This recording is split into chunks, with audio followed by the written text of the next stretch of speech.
Today I played Fantasy General 2. I played that. 300 years since a brave hero's army struck down the Shadow Lord, banishing him from the world of air. 300 years and heroes become legends. Legends become myth. Myth fades from memory. But now, thunder whispers in the east. A new empire rises, clad with might and splendor. It's basically Civ-type combat. Yeah. It's basically made... There was a game in the 90s called Fantasy General. Yep. Came out in the same year as Command & Conquer and Heroes of Might and Magic, and so it was kind of... Oh wait, it was like shelved into third place. It was crushed. In terms of strategy game. Yeah. And I mean, I play these games.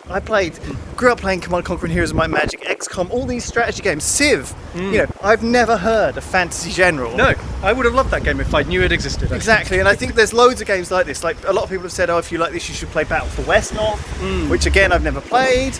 Anyway, they put this game out, Fantasy General. It's basically like you're playing as Vikings, so it's got like a campaign, and you have a series of units. You can upgrade them over time, so you start off with like a little basic kind of skirmishers, and they can go to archers, or like, and then there's like a whole skill tree, isn't there? Like your normal axemen can become like berserkers or shield guys, or or get on horses or stags, and as you go through the campaign, you keep the same units. If you complete missions quickly, you get more rewards, but it's more dangerous, so you tend to lose more units when you do that. So it sort of balances out. You can either take your time and loot everything on the map and not lose anyone, but then you don't get a reward, or you can rush, risk it, lose a few units. I like that. And then get more gold at the end, which tends to be how I play.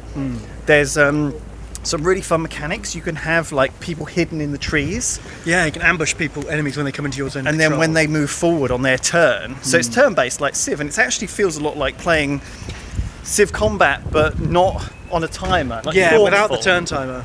And you have to be careful where you move people. You can actually group together a series of units which cause morale effects to scare off the enemy. So, for example, like one of the leader units got disfigured. Right. And so I put him with one of my like terrifying units. So him and them combined, they scared each other a bit, but they scared the enemy more. So no, I really like Fantasy General. I've played probably about 20 hours, maybe a lot, maybe longer. Actually. You haven't finished yet. I really like it. I've really enjoyed playing it. Yeah, Fantasy General too. I was a bit worried when I first started playing it that there didn't seem to be much fantasy in it, because it just seemed like Vikings fighting bears.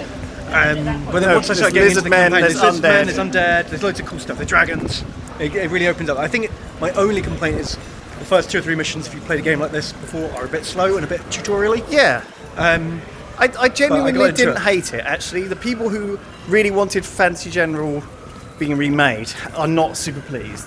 But as someone who's new to the series, playing a nice, slick, fairly polished thing with lots of stuff, like a fairly complete game. It's nice to play a game that doesn't feel like suddenly it's like early access, half done. Yeah, it's definitely finised, which is refreshing.